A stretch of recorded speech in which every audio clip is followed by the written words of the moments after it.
So let's talk about what we did so far today. Yeah, you know that I want to talk about that, right? So why do you act like you don't know what I'm talking about? Shut up. Maisie. Maisie had salmon. Yes. We fixed Maisie a delicious plate of salmon with a yogurt chaser. What time is it? It is not yet 10 o'clock. It is, when we turned on the camera, it was 9:51. That's a 9 and a 6, you know. Yes, that's our life path number and our number 9. Number 9. Let's talk. What did we do? We got up. I went to the drugstore. And then I hung around down at the drugstore. What was that one by Cheech and Chong? Class. Sister Mary Elephant. And I actually had a teacher with that name. I actually had a teacher, and she was Hungarian. Talk about it. What a whammy. Her name was. But that wasn't her. No, that was not her Hungarian name. She married a Spaniard named Elephant. Yes. But my Spanish teacher, yeah, strangely enough, her name was Miss Elephant. At the time that record came out, we had a Miss Elephant. And that's how she pronounced it.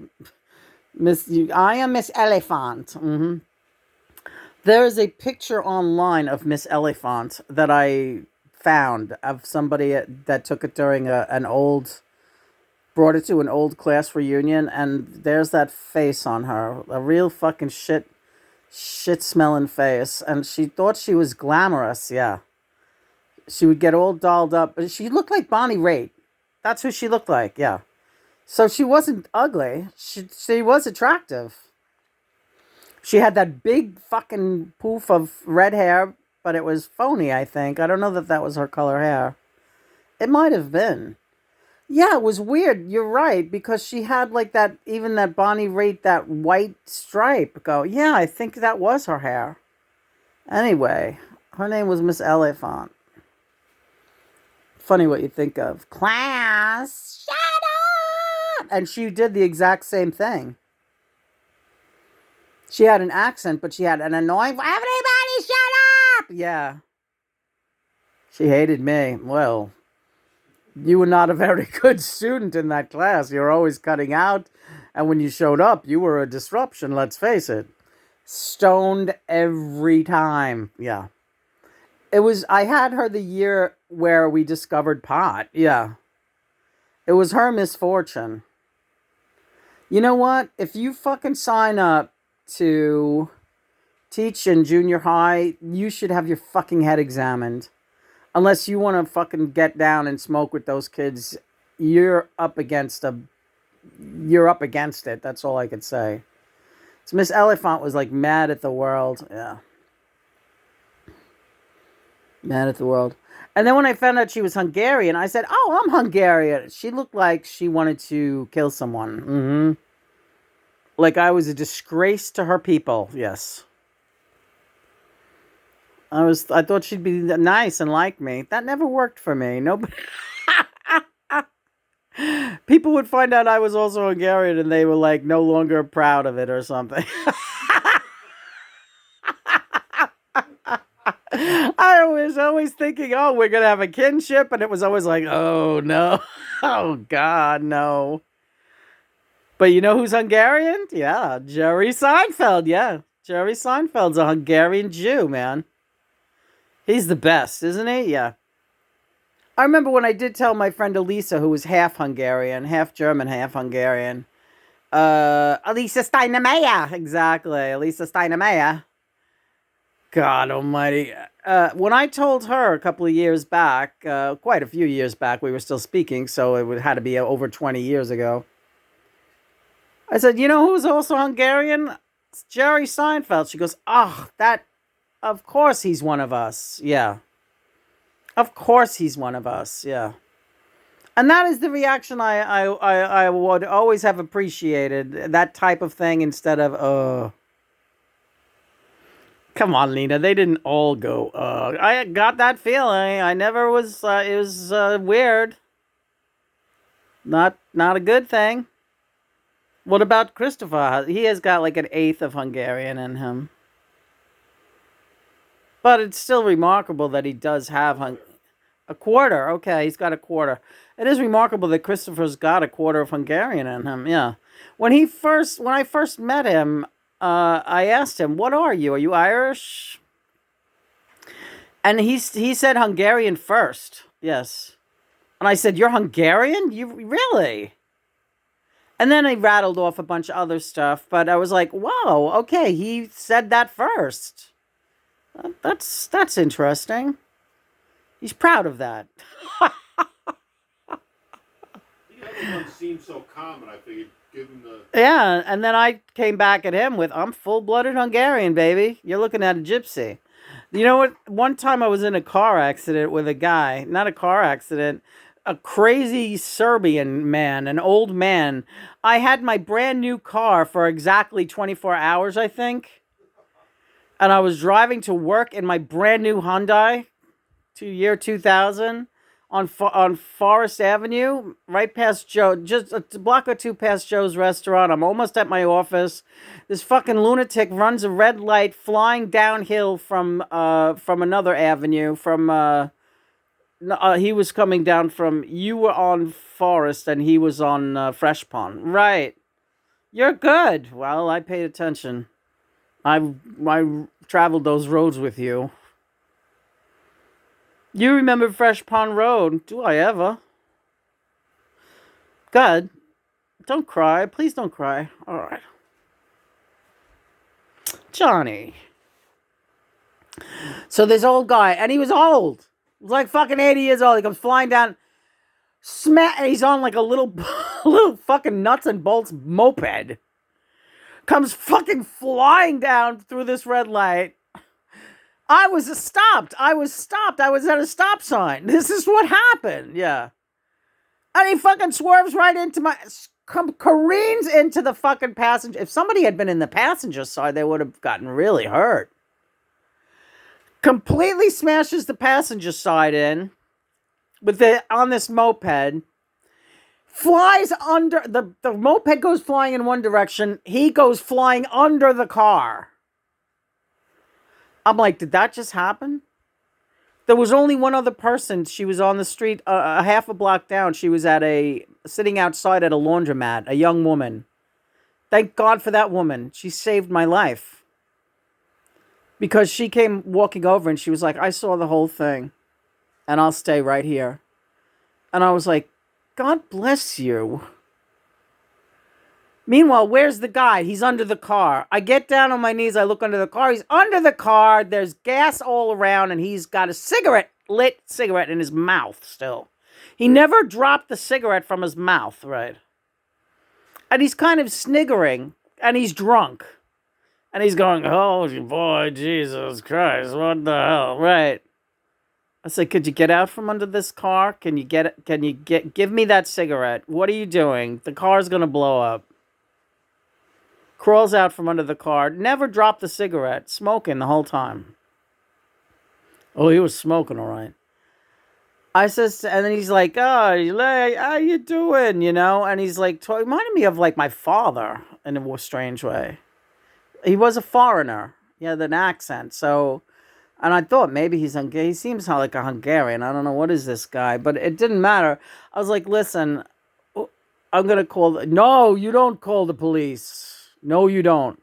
Then, of course, I noticed that there's no license plate on this moped. And I was like, "Okay, all right. You're not going anywhere anyway. You're drunk out of your skull." He's like, "Fuck you, bitch." He starts saying shit like that. And I just looked over at the girl, and she was like, "Stay cool. It's all right." First phone call I make was not to the police. I called up my brother-in-law, who I thought was like a good cop. And he's like, "I don't know." Anytime I ever called him for help, he was no help, ever. Not once. And I was like, "Okay, bye." So I called a regular cop. Mm-hmm. So the cops come. And he was on the force at that time. Okay, it was his day off, but it's like, I'm his brother's wife. It's our brand new car. He's like laughing in the phone. Oh, that's the car you just bought? I'm like, you are a fucking retard. Hang up. Call up a regular cop, 911, which I should have done to begin with. I realized that. But you know what? You think you have somebody in the family that's going to help you. It makes sense that later on, this is the fucking jackass who fucking sent me to jail for being a psychic and calling his daughter a greasy-haired person. Yes! Greasy hair! Don't forget I won't forget the pimples either. Big pimples. Listen. Get back to the guy. He calls his son. The son is about my age, which at the time was like in his 40s, right? Maybe he was a little younger than me. Yeah, he was a little younger. Ugly looking guy. Kind of looked like a very, very ugly Bobcat Goldthwait in his worst drinking days. Yeah. Comes down there, a dirty undershirt, but he's like buttoning his pants. Oh, we can be good about this. We don't have to get the police involved. I said, the police are already on the way. He was like, they're on their way. Look, we are Serbian. This is what he says to me while we're waiting for the cops to come. I didn't even know what he was talking about. I was like, is that like Knights of Columbus? What the fuck is this guy talking about? We are Serbians. We don't put up with any of this bullshit. We are Serbians. And like menacingly, like, I said, well, what do you want me to do? Call the cops back and tell them not to come because you're Serbians? So I said, I'm Hungarian. He goes, uh-oh. I never understood what that meant. Uh-oh. Because he knew what he was up against. Really? Yeah. Hungarian trumps Serbian. Really? Yeah. They're notoriously geniuses. Hungarian trumps Serbian, Lena. See, I was just like, I don't know what this conversation is about. The cops come. And the only thing that mattered was that woman saw the whole thing. That's the thing that got me going. The cop said, okay, what do you want to do? Because the Serbian all of a sudden is like, I will pay you cash if we can settle right now. So the cop was like, what do you want to do? I said, I want to call my dealership because this car is less than 24 hours old. They're like, you're kidding. I was like, no, I just bought it. Meanwhile, Drunky Skunky is over there lighting another cigarette and sitting on the sidewalk. So, of course, that looks bad, too, for everybody concerned. So, Serbian young guy says, okay, well, don't call the dealership because that's a mistake. You call, I got a great guy. I said, no fucking way. They're going to put this car back together like Frankenstein, and you're going to pay for it, or else we're going to go through the insurance companies. And that's the bottom line. He looked like he wanted to murder me, but he was trying to keep it under control for the cops. And the cops were like, okay, buddy, you got this? Because there is a report. And so you got to follow through on this. And he's like, of course, and all this. And then I just asked the cops, please don't leave. Stay here while I call my dealership, please. Like, I don't even know what's going on. I said, and listen, I'm late for work. I got to call my boss. He's right down the block. I work for the lawyer. Oh, good. You work for a lawyer. That's good. That's helpful. They were like, so, and now Serbian guy's like shitting in his pants. Okay, this was a bad thing that Papa Doodle there got drunk and went flying around the neighborhood at fucking 8:30 in the morning. Okay. Great story, right? Anyway, the bottom line, a lot of other shit went down, but the guy followed me I had him come to the dealership with me, talk to Igal, another Hungarian, Igal the Hungarian, who was Neil Young's cousin, who was our salesman. This story gets crazier by the second, doesn't it? Yeah.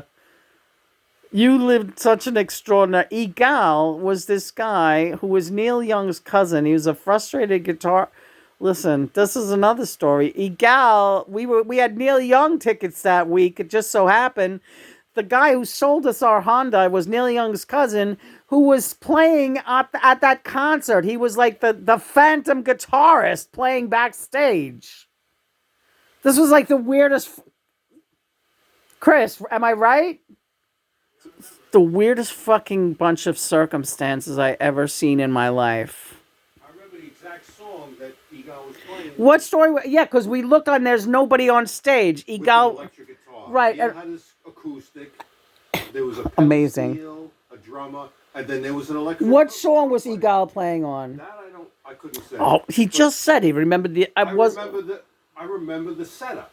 I remember watching the shows. Like there was no electric guitars on It the was stage, crazy. but there was an electric guitar playing in the song. You could hear it distinctly. And he told us he would be at that concert and he would be playing. And he had stage fright. So Neil let him play off stage. And I swear to God, we thought maybe he's nuts, this guy. He was not nuts. He was Neil Young's cousin. Yeah, that definitely happened. And he was on stage playing. And this is the crazy life. He was Hungarian too, right? Egal, that's what I was screaming about. Egal was a full-blooded Hungarian, yeah. And he looked like a fucking crazy Hungarian, Egal. So, of course, yeah, and then the Serbian guy meets Egal, and he knows he's up against two Hungarians, right? He had to hand me cash right there in the dealership, and he was so blasted on coke. That's another thing. Serbian guy was flying on coke or speed or something. Coke, yeah. Anyone could tell, even if you knew nothing about drugs, that there was something really wrong with this Serbian guy. He takes out, peels off, it ended up being like $2,000, peels off $2,000 in $50 bills, puts it out on the table, stacks it up in front of me, restacks it, and puts it back in his pocket and says, okay, we're done here. And I was like, what are you doing? You put the money back in your pocket. He was so out of his fucking mind and strung out. And you know, you do things like that when you're fucking whacked out on speed, right? And he looked at me confused, like, what? He wasn't trying to get away with anything. He didn't know what he was doing. He was out of his fucking mind. And he turns around and he takes the money out of his pocket and he slams it on the table and he walks out. I look at Egal. I said, you believe this fucking shit? He goes, boy, oh boy. You're a very interesting person. He said, yeah, thanks.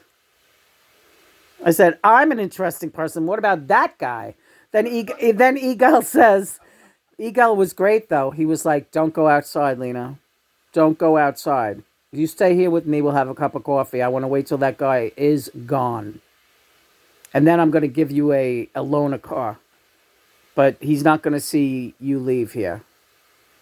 Can you believe he was really cool? And then, you know what? He was right. The Serbian guy was stalking around back up and down the sidewalk for a while. And then all of a sudden, he just took off. He was like beside himself. Like suddenly he was out $2,000. Hey man, go to daddy and talk to Daddy Lou there, or whatever your fucking daddy's name is. Yeah, thinking of my father. Because I don't got the answers for you. And I never saw the Serbian again. And they fixed the car up good as new. And it looked beautiful. They needed it for about a week. They gave me the loaner car for nothing. Egal was a champ, yeah. But he was definitely mournful when I first, called him up and told him what just happened. He was like, you have got to be kidding me. Oh my God. That the car had been already smashed by some lunatic. So, and he kept saying, this is one for the books, boy. This is one for the books. Yeah. Well, that's Lena's story of her life. It's always one for the books. But this was fun to talk about again. And yeah, Egal, he's with you. He remembers you well. And he knew that you were a very extraordinary person and you guys had a connection. We did. We did. So what else did we do today? We had our leftover pasta from yesterday. We are drinking tea right now. And we are doing crystal therapy with Maisie. And we will do a radio reading. Let's see what we got.